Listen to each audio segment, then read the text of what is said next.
Eh bien bonjour, nous voici revenus pour les coups de cœur de la rentrée littéraire 2022.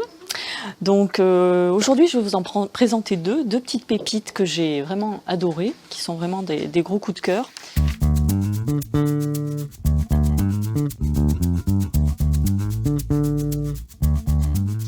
Donc la première, c'est Gaël Josse avec La Nuit des Pères aux éditions Noir sur Blanc. Donc je suis une grande fan déjà de cet auteur-là, j'adore son écriture, son style. Et le roman commence par ce petit extrait, je vais vous le lire.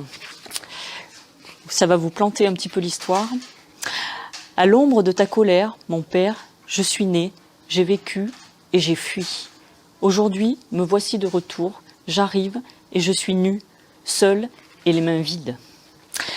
Voilà, donc c'est vraiment déjà, ça plante un petit peu le décor. Son livre est une histoire de famille où la protagoniste, Isabelle, appelée par son frère au chevet de son père qui va très mal et qui est en fin de vie, qui décline, va tenter de comprendre qui il était, parce qu'à un moment donné, il y a eu une espèce de clash, vraiment un gros clash dans la famille. Entre ces trois-là, tout au long du livre, leur histoire va se nouer, se dénouer. Des scènes vont ressurgir à vif, difficiles, et quelques autres heureuses quand même. Il ne faut pas exagérer, tout n'était pas noir non plus. Avec ce roman, Gaël Josse nous démontre la complexité des relations familiales, la trace que les parents peuvent nous laisser, des blessures infligées, ancrées en nous. Dans ce roman court et concis, l'écriture est toujours sublime, envoûtante, elle vous bouleverse. C'est un très très grand roman, je vous le conseille ardemment. Pour le deuxième, alors le deuxième c'est aussi un très grand, c'est un récit, c'est pas vraiment un roman, c'est plutôt un récit de vie. C'est Brigitte Giraud avec Vivre vite aux éditions Flammarion. Alors là c'est donc un récit. Brigitte Giraud il raconte un moment de sa vie particulièrement difficile où elle a perdu il y a 20 ans son compagnon d'un accident de moto.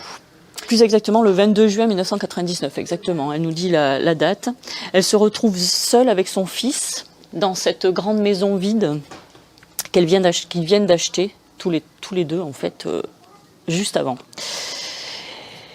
Et 20 ans après, elle s'apprête donc à tourner la page et à vendre cette immense maison.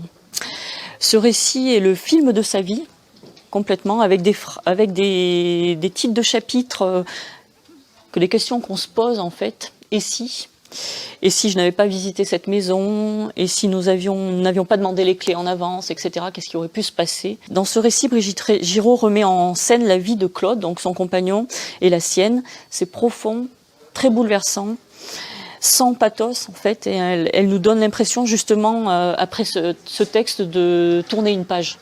Elle va tourner une page de sa vie sans y retourner en fait. Vraiment, ça y est, c'est terminé. J'ai été vraiment conquise et sublimée par ce texte, très très beau. Voilà, un grand moment de lecture aussi, que je vous invite à lire ces petites pépites.